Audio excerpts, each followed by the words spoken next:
So hello everyone, this is doctor Ridham Shrivastava, MBBS internet, GSU medical college Kanpur. So अभी मैंने 2 दिन पहले एक वीडियो कवर किया था रिगार्डिंग पेपर लीक, रीनीट होगा कि नहीं होगा, आपको पढ़ाई स्टार्ट करनी चाहिए कि नहीं करनी चाहिए। अभी उसी अपडेट में अपन को एक बहुत बड़ी अपडेट मिली है। अपन के पास ओरिजिनल एफआईआर कॉपी है। जो बच्चा वहां से पकड़ा गया था बिहार से, पटना से, उसकी एफआईआर कॉपी है और उसमें क्या लिखा हो मैं आपको सब कुछ बताऊंगा। क्या पेपर लीक हुआ है मैं आपको वो कंफर्म बताऊंगा। ठीक है, क्या नीट फिर से हो सकता है ये मैं आपको बताऊंगा। एक आपको रियलिटी चेक कराऊंगा और साथ ही साथ क्या आपको पढ़ाई स्टार्ट करनी चाहिए कि नहीं करनी चाहिए ये भी आपको बताऊंगा। तो चैनल सब्सक्राइब कर लो अगर अभी तक नहीं किया है। यहाँ पे देखो इंस्टाग्राम के आइकन दिया हुआ है, यहाँ पे तुम्हारा मतलब मेरा हैंडल दिया हुआ है, यहाँ पे टेलीग्राम का हैंडल दिया हुआ है। आपको कोई भी क्वेरी हो regarding counselling, regarding medical career, regarding आपके अच्छे नंबर नहीं आए जो भी हो, पूरी काउंसलिंग करानी तो चैनल सब्सक्राइब कर लो, पूरी हेल्प मिलेगी आपको। कोई भी 1 रुपया नहीं लिया जाएगा और कोई और काउंसलर के पास जाने की जरूरत नहीं है। ठीक है, तो सारी चीजें यहाँ आपकी इस चैनल पर कवर हो जाएगी, तो आप चैनल तो सब्सक्राइब कर लो। ठीक है, चलो बातें अपने मुद्दे पे। ठीक है, तो देखो हुआ क्या है, पूरा मैं आपको सिनेरियो बता रहा हूँ। वो जो एफआईआर कॉपी में क्या लिखा हो वो मैं आपको बता रहा हूँ। देखो हुआ क्या, जो बच्चा पकड़ा गया उसका नाम है आयुष राज। ठीक है, पटना में डीएवी कॉलेज से, शास्त्री नगर वाले डीएवी कॉलेज से, वहां से पकड़ा गया वो बच्चा। ठीक है, जब वो बच्चा पकड़ा गया तो उसने बताया कि उससे 40 लाख रुपए लिया गया था और बच्चों से 40 से 60 लाख रुपए लिया गया है। ठीक है, अब सुनो पूरी चीज, सुनना ध्यान से।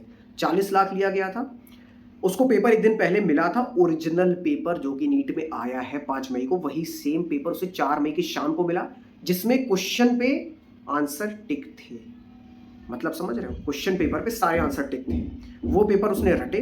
ठीक है, और वो अगले दिन एग्जाम देने गया। उसने बताया उसके साथ कम से कम 20-25 लोग और थे। ठीक है, जो कि पेपर रट रहे थे। ठीक है, उनका काम भी यही था, उन्होंने भी ऐसे 40-50 लाख 60 लाख ऐसे दे रखा था उस गैंग को।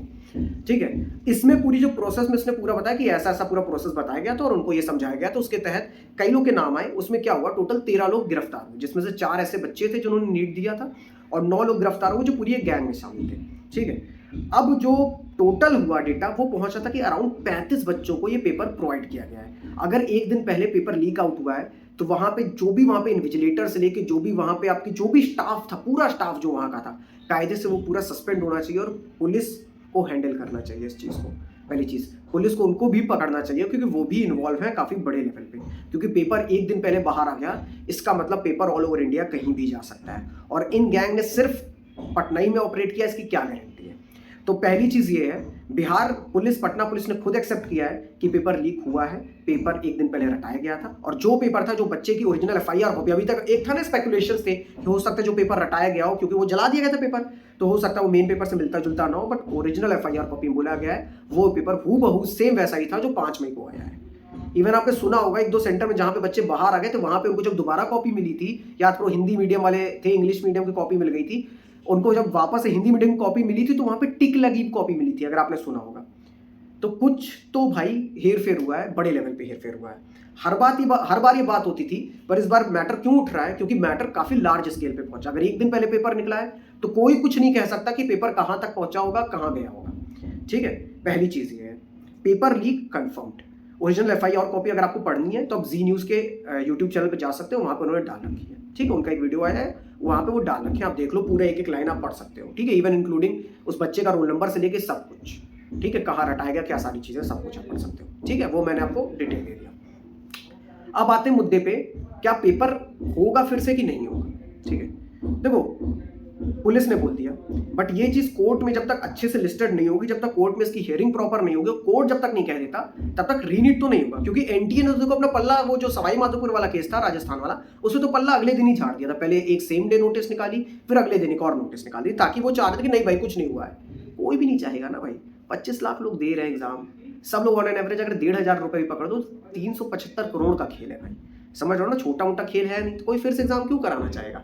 उनको उसी पैसे में फिर से कराना पड़ेगा, खर्चा तो आपके ऊपर इतना आता नहीं है, तो उनका लॉस ही लॉस है भाई, तो वो क्यों कराएंगे। तो वो तो नहीं मानेंगे, कहेंगे नहीं पेपर तो कहीं नहीं लीक हुआ। ठीक, बट अगर ये प्रूफ्स मिल रहे हैं तो दे आर फेयर चांसेस, क्योंकि सुप्रीम कोर्ट ने 2015 में एक स्टेटमेंट दिया था, अगर किसी एक बच्चे के साथ भी इनजस्टिस हो रहा है तो पेपर फिर से होगा।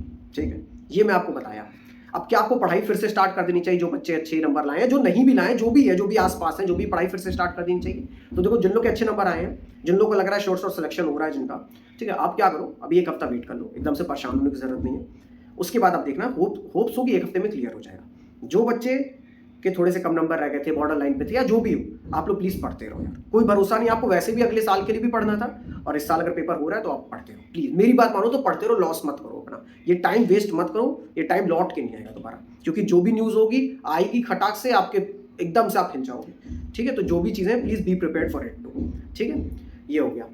अब मैं आपसे एक चीज़ पूछना चाहता हूँ, आपने जितनी भी कोचिंग को जो लाख 1.5 लाख रुपए दिया था, आज वो कोचिंग वाले कहाँ हैं?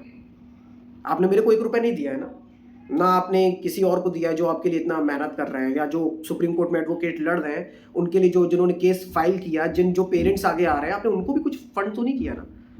आपने फंड किसको किया था? कोचिंग को। लाख 1.5 लाख रुपए आपने हर कोचिंग, कोई भी कोचिंग हो, मैं किसी एक को पॉइंट आउट नहीं कर रहा हूँ, जो भी कोचिंग आपके दिमाग में आ रही है ना, जो भी जिसको आप बहुत अच्छा मानते हो, जो भी कोचिंग हो, ऑनलाइन ऑफलाइन जो भी, कौन कोचिंग आपके सामने इस मुद्दे को लेकर आगे बढ़ के आई कि नहीं बच्चों परेशान मत हो, हम अपने लेवल पे, हमारे पास इतना फंड है, हम अपने लेवल पे आपका केस लड़ेंगे? कोई कोचिंग है? किसी भी कोचिंग ने माना? उनको नहीं फर्क पड़ता। हर कोचिंग के पास 720 में 720 लाने वाला है भाई, हर कोचिंग के पास है 720 में 720 लाने वाला है, और जो नहीं होता वो खरीद लेते हैं भाई। आपको तो पूरा सिनेरियो पता ही है, तो उनका लॉस नहीं है। उनको पता है कि अब देखो अब क्या होने लगा ना, जैसे पहले क्या होता था कि ऑल इंडिया रैंक 1 की होड़ मस्ती थी, अब क्या 720 में 720 लाने वाले तो कई बच्चे हैं, ठीक है। तो भाई चलो ठीक है, एक कोचिंग वाला दिखा दे रहे, कोचिंग वाले बच्चे को दिखा दे रहे, कैसे करते हैं सबके पास में 720 में 720, उनको टेंशन ही नहीं है। वो अपने बैचेस अनाउंस कर रहे हैं, मेरा ये बैच आ गया, जल्दी से ज्वाइन करिए, आप लेट हो जाओगे ना अगले साल के लिए, ये बैच आ गया है। कोई ये डिस्कस कर रहा है? बताओ तुम लोग, जितना तुम लोगों ने बहुत पैसा दिया ना इस सब कोचिंग को, चाहे कुछ कोई भी कोचिंग हो, XYZ में किसी का भी नाम नहीं ले रहा, किसी ने भी ये मुद्दा उठाया आपके सामने? नहीं उठाया ना, समझ में आ रहा है? तो थोड़ा सा रियलिटी चेक आपको देना जरूरी था कि जो कोचिंग को आप इतना फंड करते हो, जिनको आप लाख 1.5 लाख रुपए एक बच्चा दे रहा होता है, जिनका टर्नओवर का हजारों करोड़ का टर्नओवर होता है, वो कोचिंग आपके सामने आज नहीं आ रही है, आपकी हेल्प बिल्कुल भी नहीं कर रही है, क्योंकि उनको अपने बैच फिर से स्टार्ट करने हैं, उनको उस पर फोकस है, उनको 720 में 720 लाने वाला मिल गया है, 700 के ऊपर मेरे इतने बच्चे हैं, सबने ऐड अपना डाल दिया है, बस उनको बच्चे ड्रेन आउट कर लेने कि भाई और पैसा दो और पैसा दो, they are just collecting money, they aren't standing for you guys, okay. एक ये रियलिटी है, ठीक है। पढ़ाई स्टार्ट करनी चाहिए नहीं करनी चाहिए वो मैंने आपको बता दिया। रीनीट की चांसेस है कि नहीं?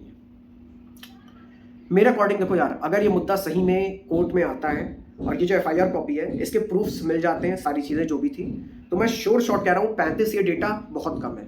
ये अगर पेपर एक रात पहले बाहर हुआ है तो सिर्फ पटना तक सीमित नहीं रहा होगा, पूरे बिहार में फैला होगा, कहाँ कहाँ फैला होगा, you can't guess, you can't analyse it, तुम नहीं पकड़ सकते उस सब जगह। क्योंकि अगर एक जगह पेपर बाहर आ गया एक रात पहले, एक शाम पहले, आंसर लगे हुए, भाई तुम समझ रहे हो कितने ज़्यादा लोग इसमें इन्वॉल्व होंगे, सिर्फ ये एक जगह सीमित नहीं है।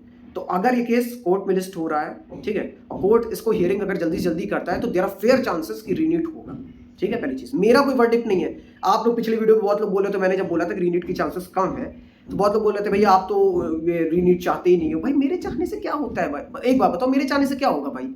मैं तो आप ही के लिए इन्फॉर्मेशन प्रोवाइड करके अलग अलग जगह से कलेक्ट करके आपको प्रोवाइड कर रहा हूँ ना भाई। मेरे चाहने से क्या होता है यार? मेरे चाहने से होता तो मैं तुम सब लोग को यार MBBS दिलवा देता यार। मेरे चाहने से नहीं होना ना कुछ, कि मैं क्या चाहता हूँ डजेंट मैटर, कोर्ट क्या चाहेगा, वहां के जो जज होंगे वो क्या चाहेंगे, वो क्या डिसीजन लेंगे, उससे पूरा खेल आपको डिसाइड होना है, ठीक है ना। तो मेरे चाहने ना चाहने से, मेरे पर्सनल इंटरेस्ट से कोई मतलब नहीं है। मैं ये भी नहीं, मैं सपोर्ट में भी नहीं हूँ रीनीट के, मैं ये भी नहीं कह रहा हूँ रीनीट नहीं होना चाहिए। जो भाई सही है, अगर प्रूफ मिल रहा है तो बिल्कुल होना चाहिए, और अगर पता चल रहा है कि ये पर्टिकुलर इतने ही लोग तक सीमित था और ये लोग को अगर पकड़ लिया गया तो नहीं होना चाहिए, सिंपल एज दैट। इसमें मेरा क्या ओपिनियन है, इसमें कुछ नहीं है, ठीक है। तो मेरे चाहने ना चाहने की बात नहीं है। अगर ये कोर्ट में केस लिस्ट होता और जल्दी से जल्दी हियरिंग होती, ये बात याद रखना, होता क्या कि डिले हियरिंग होती आती तो ये होता है कि तब तक NT अपना लगा रहेगा, रिजल्ट निकाल देते हैं, ये कर देते वो कर देते, ताकि कोर्ट भी बोल पाए अब तो सब कुछ हो गया है, ठीक है। तो ये चाहते हैं जल्दी जल्दी करें। अगर जल्दी से हियरिंग होती, जल्दी से चीज़ें लिस्टिंग होती है और अच्छे से हियरिंग हो जाती, तो मैं गारंटी कर रहा हूँ कि रीनीट हो जाएगा, ठीक है। क्योंकि 2015 का कोर्ट का वर्डिक्ट था कि एक बच्चे के ऊपर इम्पैक्ट कर रहा है तो रीनीट होना चाहिए, ठीक है। और अगर केस अगर लिस्ट देर में होता है या कुछ भी, आप समझ रहे हो पॉलिटिक्स है पूरा, तो भाई फिर रीनीट नहीं होगा। तो जो बच्चों के अच्छे नंबर आ रहे थे, एक हफ्ते तक रुक जाओ, क्लियर हो जाएगी सीन। जो बच्चों को थोड़े बॉर्डर लाइन पे थे या कम नंबर थे, जिन्होंने डिसाइड कर लिया था ड्रॉप लेना ही, तो पढ़ाई वैसे भी शुरू करे हो, फिर से शुरू कर दो अच्छे से, ठीक है। तो यही आपको बताना था। चलो ये वीडियो को शेयर कर दो, ताकि जो भी बच्चे परेशान हो रहे हैं, फालतू की न्यूज़ में इधर उधर टाइम वेस्ट कर रहे हैं, उनको ये वीडियो उन तक पहुंचा दो। एटलीस्ट नीट 2024 जो भी बच्चे दिए 25 लाख में से यार एटलीस्ट 25,000 बच्चों तक पहुंचा दो तुम लोग, ठीक है। चलो फिर चलता हूँ, bye bye, take care, wish you all the best.